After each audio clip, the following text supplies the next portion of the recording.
kita masalah besar. Apa lagi kali ni, Amsyah? Saya rasa dunia ni penuh dengan keajaiban. Itu bukan masalah, tu sains. Hari ni kami akan buktikan sains itu bukan membosankan, tapi menakjubkan. Baik, eksperimen pertama.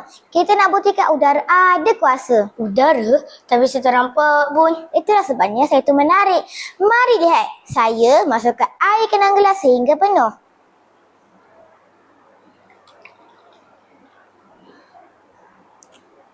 Sekarang, saya tutup dengan cardboard dan terbalikkan.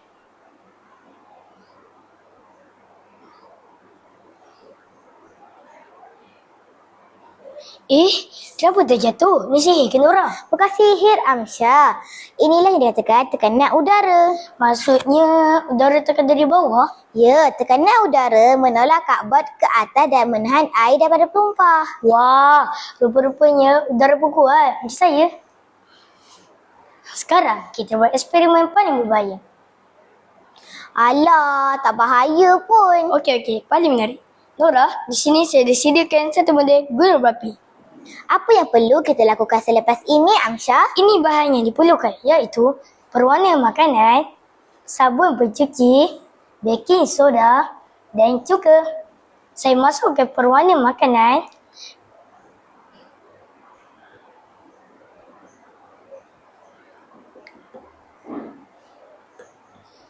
Sabun pencuci,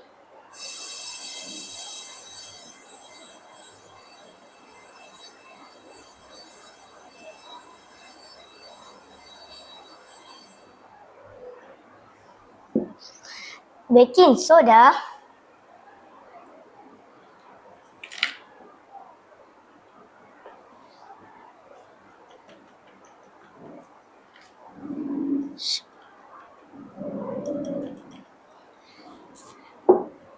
ke dalam model gunung berapi ini.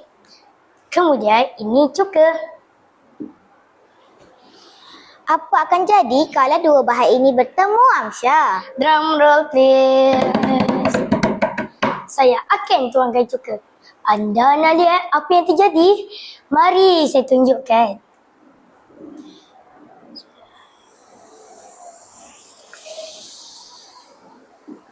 Wow, gunung berapi. Ini bukan gunung berapi sebenar, tapi tindak balas kimia, Nora. Apa yang keluar tu, Amsyah? Ini yang dikatakan gas karbon dioksida. Sebab tu, berwujud dan letusan berlaku. Sains itu memang penuh dengan kejutan.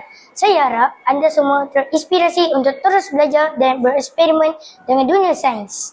Mudah bukan? Betul. Dari udara yang kita tak nampak Hingga reaksi kimia yang kita boleh lihat, sains itu ajaib. Terima kasih. Dan semoga anda semua lebih mencintai dunia sains selepas ini. Sekian daripada kami. Jumpa lagi. Bye.